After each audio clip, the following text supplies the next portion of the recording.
The book, A Song for Zipporah, written by David Harris, is a powerful historical fiction centering around the life and character of Moses' future wife Zipporah before they met. Book author David Harris brings the reader into the relationship between Moses and Zipporah, which was gradual and lush. The story unfolds beautifully when Moses finally asks Zipporah to marry him. Purchase your copy of the book detailing this authentic story, A Song for Zipporah. At Wings of Transformation Publishing, we are committed to helping our authors reach their goals and pursue their dreams of becoming published authors.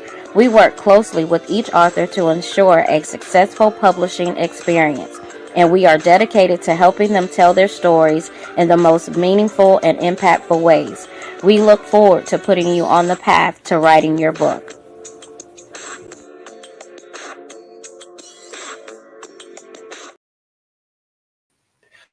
Good morning, and good afternoon. Good afternoon. I want to thank you guys for tuning in for another episode of the Free Texas Campaign, Voices from Behind the Walls of TDCJ. Of course, I am Queen Angela, and I want to thank you guys that have been sharing these videos, sharing these clips, sharing these reels. We're definitely trying to bring awareness to things that is taking place within the TDCJ facilities, what's going on in the state of Texas, period. I tell you, corruption has truly taken over. Those that do not know, I am in school working on my master's degree. I just did a presentation on the corruption within the parole board in the state of Texas, and y'all will not believe I made an A on that presentation. So evidently something that I'm doing is right. Something that I'm doing right. But I just wanted to throw that out there, y'all. But there's so much going on within TDCJ, and I'm allowing these individuals to come on, share their story, share whatever it is that is laid on their heart, whatever they want to bring to your attention, so that we'll know what's going on. Because if we don't hear it from them, we're just getting what people are telling us. But I want to hear it straight from the inmates, because the directors, executive directors, the ombudsman, all these people can tell you what they think you want to hear to make it okay. But I want to hear the truth, and I want to hear it straight from the horse's mouth. I don't want the he say, she say. I want it straight from them. So that's why I do what I do. So if y'all would, please share this in your circle of influence, because you never know who may need this, who may have a family member that may be in these similar situations, or you never know where you may find yourself in a situation like this, and you'll know how to prepare yourself and how to handle yourself. So without further ado, I'm going to allow my guests to come up, because they know their time is limited, and I've already taken up 3 of his minutes. So I want him to come forth and allow him to share as he will. Mr. Michael. Hello, everybody. This is a follow-up interview from last week's interview. Last week I talked about judicial corruption in Texas, how I did not receive a fair trial due to inadequate representation, judicial misconduct, withholding evidence, and a lying district attorney that threatened my attorney repeatedly before my attorney was removed from my case against my will. A question asked at the end of the last interview was, what can people do on the outside to help my situation now after I've been in prison for 20 years? Besides making the public aware of the corruption and attempting to hold the courts accountable, I really need an attorney. I ended up with a life sentence in prison because I could not afford an adequate attorney. After a good one was removed from my case, after 20 years behind the walls, I certainly can't afford an attorney, and I need one more than I ever did. It'd be great if I could get a pro bono attorney, but I've been writing letters for you asking for one, with no luck yet. Maybe one of those of you hearing my voice may be able to help me. If nothing else, I may need a fundraiser to pay the cost of a good attorney. People on the outside know more about these possibilities than I do. Either way, this week I want to talk about a variety of other topics.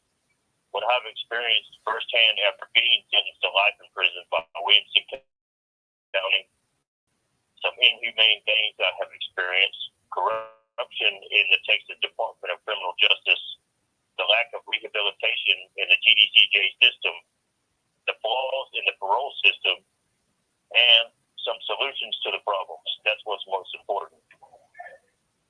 That's a lot of ground to cover, so I'm just going to jump right in. The first thing that happened to me after being sentenced was in the middle of the night, an officer came to my cell and said, "You're on the chain. Let's go. Get your stuff. Hurry up. They're waiting for you to get on the bus." Another officer had arrived, and they both began to scream at me.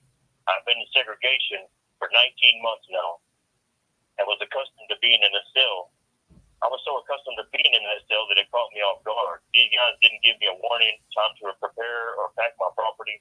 They just screamed at me. "Put everything in your bed sheet now. We will drag you out of the cell. Hurry up. Let's go now." So I moved as fast as I could. They put the cuffs on me, put shackles on me, and as I shuffled down the hall with all my property and wrapped in my bed sheet held in front of me, they continued to shout at me, "Hurry up. Come on. Don't make me drag you down this hall." We had to get in an elevator to get to the booking area, and the officers never stopped yelling at me until I reached the booking area to be processed out. Come to find out, after all of that drama, there was no hurry at all. I waited in the booking area for about 5 hours before being processed. When given my property to be transferred, I found out that a very special watch that I had been wearing when I was arrested had been stolen from my property. It was a Breitling chronograph. That would cost over $10,000 today. Evidently, one of the officers stole it. My mother tried to get Williamson County to locate it, but they lied like they do so well, and they told her that the officers had to cut it off my wrist when I was arrested. They said the watch was destroyed. This still did not explain why it was listed on my property inventory and was not accounted for. I should have filed charges, but was more concerned with my fresh life sentence in prison at the moment. Most people know the process of arriving at prison, so I won't waste too much time explaining how degrading it is. The initial processing upon arrival was a traumatizing experience where everyone is lined up in rows in a very cold room. There were men in front of me, just out of reach, and men behind me of equal distance. We were screamed at and told to strip down naked immediately. Our clothes and shoes were taken before being commanded to lift our genitals, turn around, bend over, spread our butt cheeks. We were then herded into a community shower like cattle. Female officers were watching us shower, taking out our meat. Then we were given a pair of boxers and told to wait in a cage. The temperature was in the mid-50s. We waited in that cage with no other clothing for a couple of hours. I was so cold that my teeth were chattering. I was shaking all over involuntarily. Hours later, we were given socks, white pants, white shirt, and canvas shoes that didn't fit very well. Then we were given a bologna sandwich, peanut butter sandwich in a sack, and sent to our housing areas by a screaming sergeant. Every step of the way, we were screamed at like animals. My first trip to the chow hall, I was strip searched twice on the sidewalk before getting in the chow hall to eat. One was a male officer, and the second was a female officer, right out in front. After eating, I was stripped down again in front of other female officers. This was on the holiday unit. 2 weeks later, I was sent to the bird unit. This was just diagnostics. We were all immediately stripped naked in the cold again. Then we were given boxers to wait in the cage for hours before having our heads shaved. On the bird unit, there's also a large community shower where officers scream at you the whole time you shower. 21 days later, I was sent to the Darrington unit. Upon arrival, we exited the bus and were lined up in the parking lot. Windows of the prison were facing us on 3 sides. We were outside in the sunshine, stripped naked by female officers before sent into another cold room for hours. Then we were housed in the dirtiest little cells you could imagine. I don't know if I mentioned before, but none of the housing areas have air conditioning. Only the processing areas where the officers are posted. This was in August, so it was very hot in that little cell.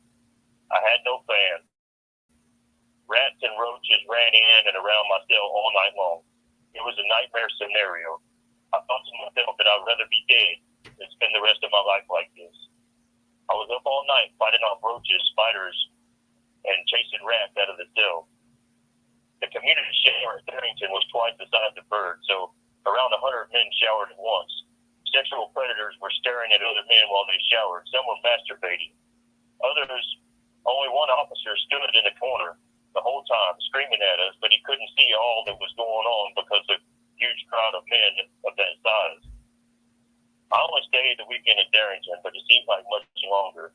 On Monday morning, I was sent to the McConnell unit in Beeville, Texas. My first cellmate was extremely psychotic. He was eventually locked up for hitting an officer that tried to stop him in a fight with another inmate. One big problem with two-man cells is that inmates who try to stay out of trouble are often housed with psychotic inmates that want to fight, smoke, drink, and do other drugs and masturbate all day long every day. They are disrespectful and dangerous. When inmates that try to stay out of trouble, like myself, try to get moved, the officers think it is funny. They refuse to move us to get away from the drugs, alcohol, and violence. We are forced to defend ourselves, and then we get in trouble when violence occurs, even though we went to ranking officers, making them aware of the problem before the violence even happened. It is entertainment to the officers. They want to see us get in a fight. They want to see who wins, and sometimes they even make bets on the outcome. The next problem is bogus cases. My first case was for refusing to turn out for work.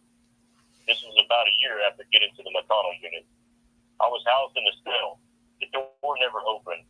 I could not open it and did not know that I was even given a job. A sergeant came to my door to serve me a case, and I explained this to them. The case went through, and I was found guilty. How can I possibly be guilty when no one opened the door or told me to go to work? It would have been impossible for me to get out of that cell to go to work. Then in 2008, my next cellmate tried to escape while I was asleep in my bunk. I had no idea anything was going on. He was a gang member from El Salvador. I was a Christian who minded my own business. The night before, I had gone into my cell to find a 6'3" white guy on the top bunk, asleep. I knew my cellmate earlier that day was a short Hispanic, but it wasn't uncommon to get a new cellie on any given day. Whenever it happened, I didn't question it. I had no sense of it that. All I knew was that I was in my cell where I was supposed to be, and I went to sleep. ID cards were on the door, so when the officers counted, they gave them. Now, if the ID didn't match the man in the top bunk, that was the officer's problem and their job to find that problem, not mine. The next morning, we were woke up by officers screaming, "Get down on your knees, face the back of the cell, put your hands behind your back." Now, this was a strange way to wake up. Something was definitely wrong, but I had no idea what. I was cuffed, taken to medical in my boxer shorts, and then to lockup. I was locked in a small cage for 5 hours before anyone told me anything about why I was there. An hour in, I was forced to urinate out the side of the cage because no one would let me use the restroom. Urine hit the wall and ran back into the cage. So for 4 hours, I stood in my own urine because the cage was too narrow for me to sit down on the stool that was welded inside. After 5 hours, I was taken into a small room where a man from the Office of Inspector General questioned me. He could see that I had no idea why I was there. He told me that my cellmate was found in the dumpster out by the kitchen. The dumpster was on a truck trying to leave the unit. Count wouldn't clear after breakfast, so they couldn't get out. This was all news to me. I was held in pre-hearing detention for 30 days before going to court. Then I was found guilty in a kangaroo court proceeding. The captain refused to read the evidence that I had typed up, refused to allow me to read the evidence on tape, and I was sentenced to 14 days solitary confinement. Then my line class was dropped. I was reclassified as a G5 from a G3 status. 760-something days of good time was taken, which really doesn't matter, but all of this for being in my bunk and sleep, minding my own business. They even tried to give me another major case for possession of a controlled substance, which was ibuprofen, prescribed by the unit medical personnel. All of this was eventually overturned because they knew I'd done nothing wrong, but it was a horrible experience. It put my family through a lot of stress. In addition, it caused a financial burden because my mother had to drive 3.5 hours to talk to me in a cage all shackled up. Then an attorney had to help get me out of this mess I was wrongfully convicted of, and my parents had to pay for it. I've been given at least 6 bogus cases in TDCJ by officers who targeted me for different reasons.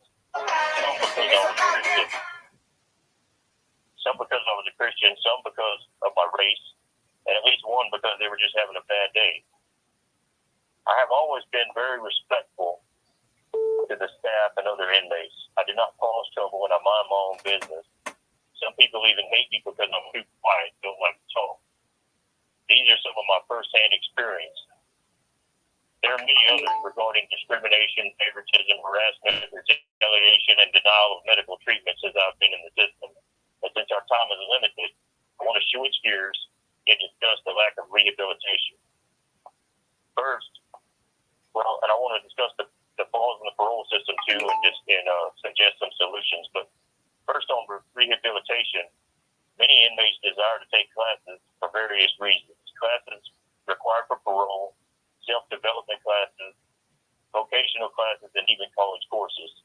However, they are put on waiting lists, some for 18 months or more before an opening is available. The inmate must be transferred to another unit, then they are transferred back after said class is complete. There are a lot of problems associated with the process I just described. The most obvious is that inmates are not afforded the opportunity to begin attending classes with positive change being the focus. And let's face it, everyone needs positive change in their lives, especially men and women in prison. These inmates need help. They have reached out for help, and they are being denied that help for sometimes years at a time. Those in TDCJ administrative capacity claim this is due to budget concerns. I believe this is an excuse and is not valid. An excuse is merely a reason stuck with a lie. The reason I tell you this is because most classes today are facilitated by other inmates anyway. These classes could be facilitated by field ministers, peer educators, and life coaches on the unit the inmates are housed on. There are also outside volunteers who are constantly denied when they ask for the opportunity to come in and teach these classes. Not to mention that system-wide, TDCJ has issued tablets capable of handling interactive curriculum for college courses and positive development classes that don't require a physical teacher to be present. Currently, men and women placed on waiting lists for months have developed bad habits in prison. Some have joined gangs, indulged in drugs, alcohol, have become so depressed that they are not allowed to take classes, that they have even committed suicide. As I mentioned, some of these classes are required for parole.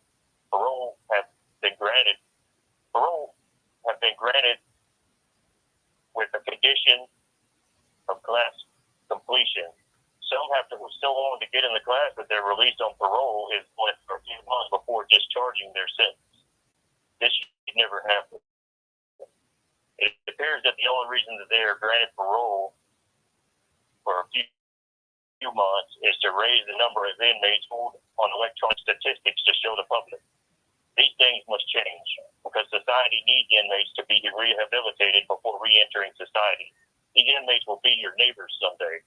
They need rehabilitation. It's in the public's best interest to make sure it happens. This brings me to the last topic.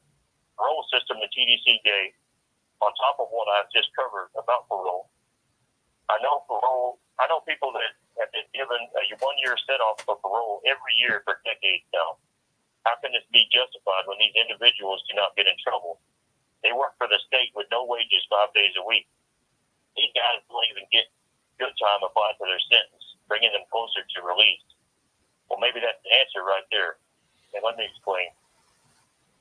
I also have known plenty of bad actors and individuals that are violent gang members who continually get into trouble. They've been on G4 minimum custody or G5 close custody for years at a time due to disciplinary problems for alcohol, drugs, and sexual misconduct cases within TDCJ. They finally get their custody level dropped before seeing parole for the first time and are released with an FI1. This is basically immediate release within 30 days. This happens in Texas all the time, and it appears that this is not a coincidence. Those individuals have done nothing positive in prison. They did not work for free to keep the incarceration machine running smoothly. In fact, they disrupted production. They weren't making the state money. They were costing the state money. So they were set free. If you want to go home in Texas, it looks like you have to behave like an animal, never be respectful, be a sexual predator, be violent, and get rewarded with parole. However, the guys who follow the rules and work for free have no choice but to stay for decades, being denied denied parole repeatedly. That way, they can make the state more money, make the machine run smoothly. The state does not want to let their good workers and good people out. Then the system wouldn't run so smoothly. And on top of this, the parole board knows that the bad actors will be right back, usually with a new case. That means more revenue for the counties and making recidivism rate statistics look bad to further the agenda of mass incarceration. It all boils down to one thing. It's all about money, money, money. The public is unaware, and they need to be educated to see the scheme at work. Maybe that is part of God's plan for me, to expose the corruption, educate the people, and bring about positive change in the state of Texas. Millions fall prey to the Texas judicial system. It could be you someday, and it needs to stop. Incarceration should only be for those who refuse to change and refuse to obey the laws in place. Another lie to be exposed is that Texas says I get good time or work time in prison. Although I do get a piece of paper that shows good time and work time calculated, it is meaningless. That piece of paper is called a time sheet. All of this information looks good on paper, but the time does not apply to my sentence. An aggravated sentence in Texas does not allow good time or work time to affect your parole eligibility or release date. It is a great deception. This also means that inmates with aggravated sentences have no incentive to practice good behavior or to work the jobs that TDCJ commands us to work for no pay. It should also be noted that no one in Texas has been sentenced to labor in the penitentiary for many decades, yet we are forced to work every day without pay. Here's another discrimination in the parole system. Remember, there's supposed to be equal protection under the law.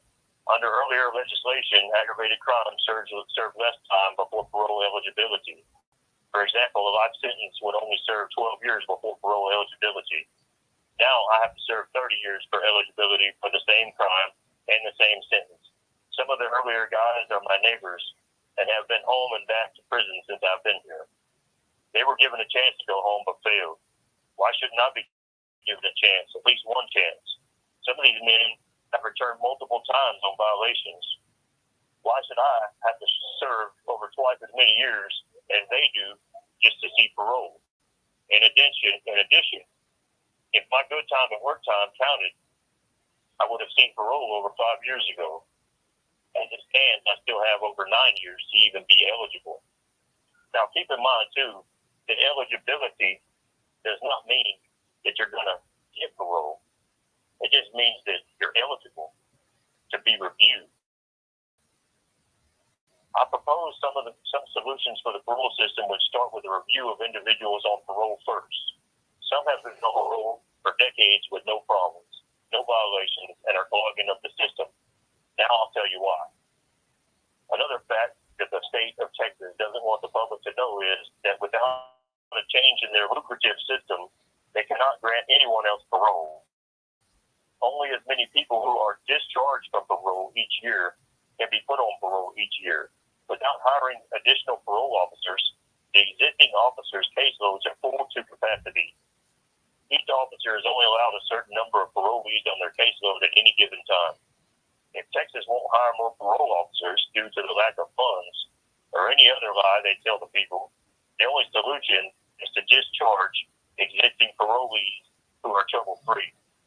Many parolees today have been on parole for years, and they only report every 90 days, some 180 days, some even yearly, and they do so by phone only. They don't even go into the office to report. So why are these individuals even on parole when they're sought to be filled by someone who needs to be on parole? Once this problem is addressed and space is available, criteria for release on parole should be scrutinized. Individuals in prison for the first time who have been incarcerated for decades without problems or disciplinary history should be considered for parole immediately. Not to mention individuals who have been set off for parole multiple times with no disciplinary problems.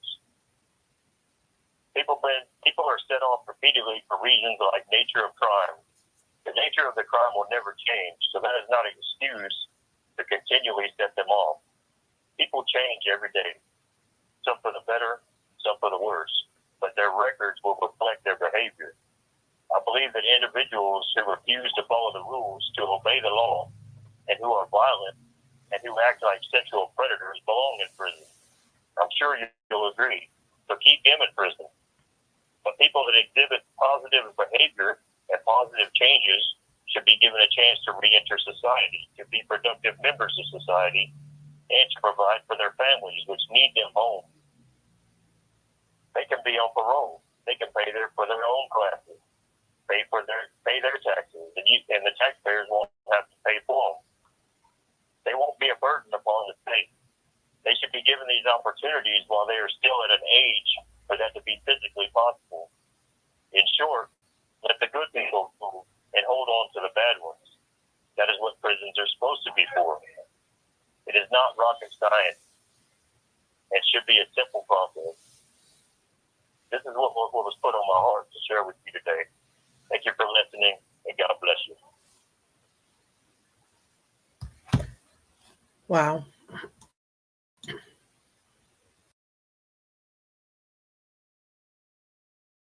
For sharing.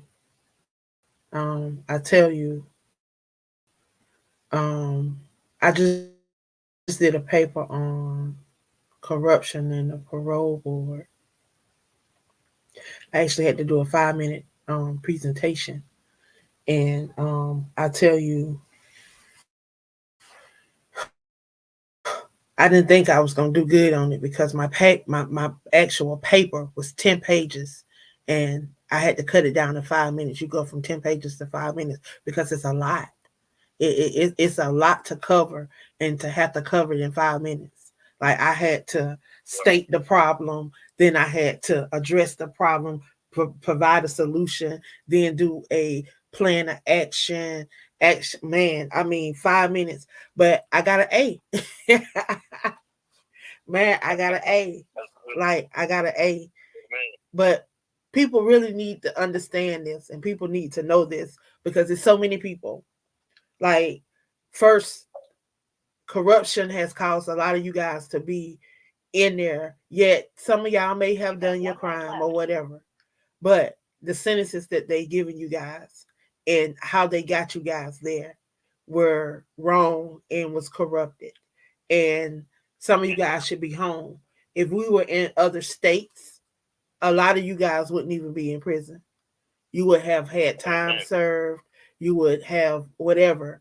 You would probably be on probation or whatever, but you would be home, able to pay your fines, able to pay restitution, able to be there with your family. And I don't get the state of Texas. I just don't get them. I don't get how they think that ruining lives is doing anything. Now, imagine, just imagine a state that has been corrupt for decades. And then you have judges that will constantly write off your complaints and write off your judgments and write off your lawsuits and hold it, and then they're denied, and then they won't send you the stuff. So I've been doing some research, been Googling, been trying to find out, is that common in Texas? And yes, it's common in Texas. It has become a common thing. But y'all, we gonna have another individual. Y'all, share these videos. This was Mr. Mike. He's in McConnell. Share these videos, because individuals need to hear this. They need to hear what's going on inside of TDCJ. We have 2 more interviews. Every Monday we do this. We give them an opportunity to be their own voice. They have the opportunity to share. So representative, the governor, everybody that have the authority and the power to do something can hear this from them. They're not hearing it from us. They're hearing it from them. Because when you hear it from the third parties and the in-between people, the story ain't the same. Like, I got a total different story from some administrative people when I'm getting a different story from the inmates. So who's telling the truth? All of the inmates are not going to be lying when they're not even in the same place. So we got to make this make sense. And right now, the administrators are not making it make sense. The correction officers are not making it make sense. The inmates have proof. The inmates are proving time after time after time after time that these people are abusive and they're abusing their power. Y'all, something got to change.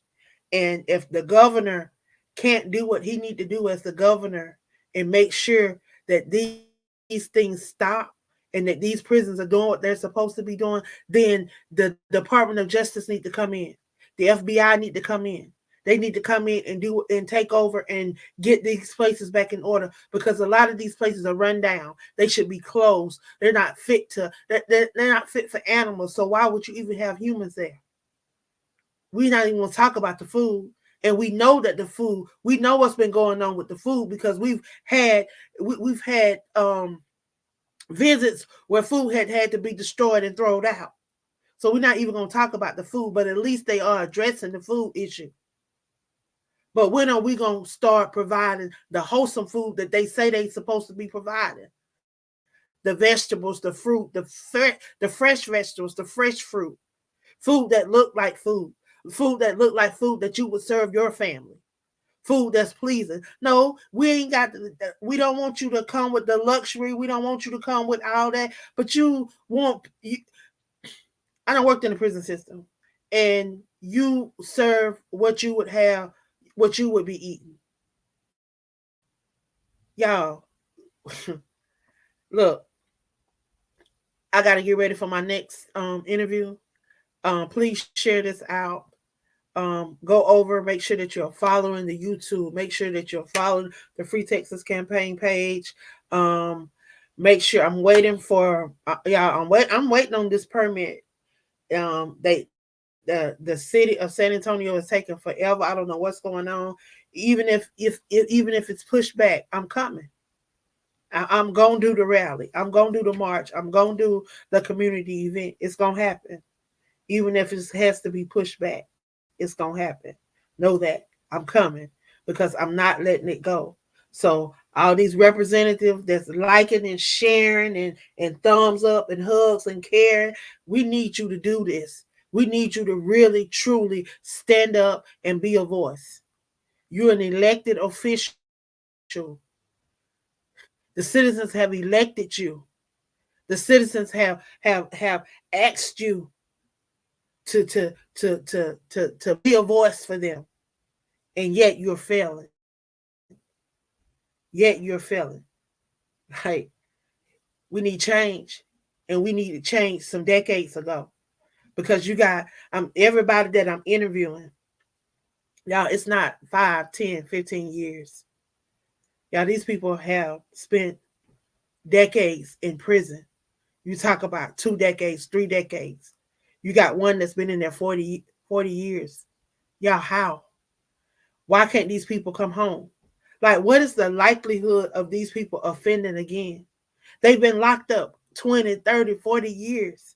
Some of these people just want to live the rest of the little life that they have left. You're talking about people that's in their 50s, 60s, and 70s. What are they going to do? Really, what are they going to do? That's what we need to talk about. Really, what are they going to do? We need to start a campaign to get these elderly, older people out of prison in the state of Texas.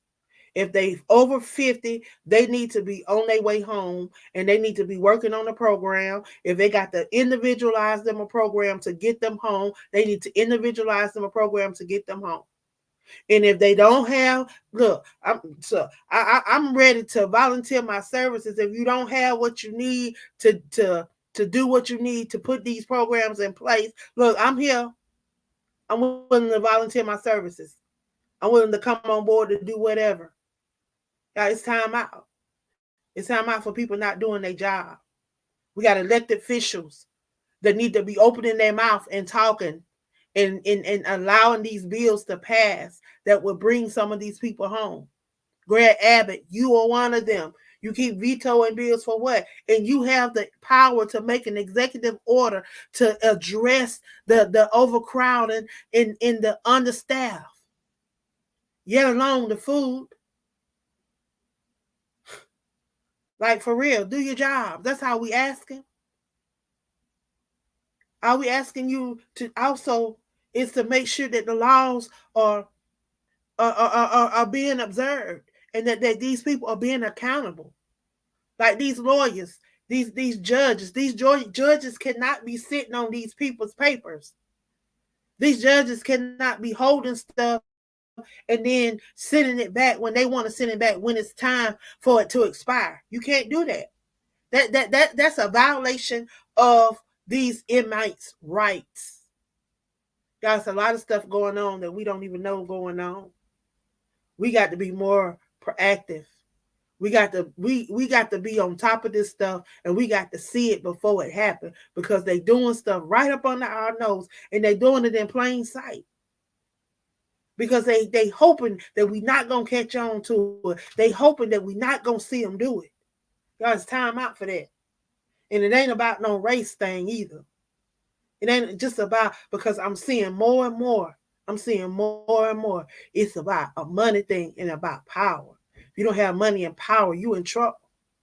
You in trouble. You in trouble. Especially in the state of Texas. Y'all, it's time for change. Y'all got to get out of here, because I got another interview at 11:45.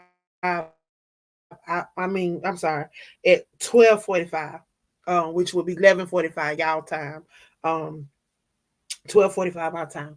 But y'all share this out, and if you are an organization or a elected official and you're willing to sit down and talk with us and help us to figure out how can we help get these inmates home, how can we help change, get these prisons turned around in the state of Texas, the living conditions, the food. Y'all, it's a lot that can be done. These inmates don't want to live in slums. These inmates don't want to be in, they want to keep their facilities clean. Look, inmates will write me and ask me to contact people because they won't let them get cleaning supplies. They won't let them mop. They won't let them do this. Like, why won't you let these people clean up? They want to be clean. So we need people that care. Like, the food. Like, it's just a lot. But I got to go. Y'all, thank y'all. Please share this out. And y'all have a great day. If y'all can, jump on to the next one. I'm going to be hanging around to probably about 1:55, which is 12:55 y'all time, 1:55 my time. I have actually two more. Again, thank you guys, and share this out.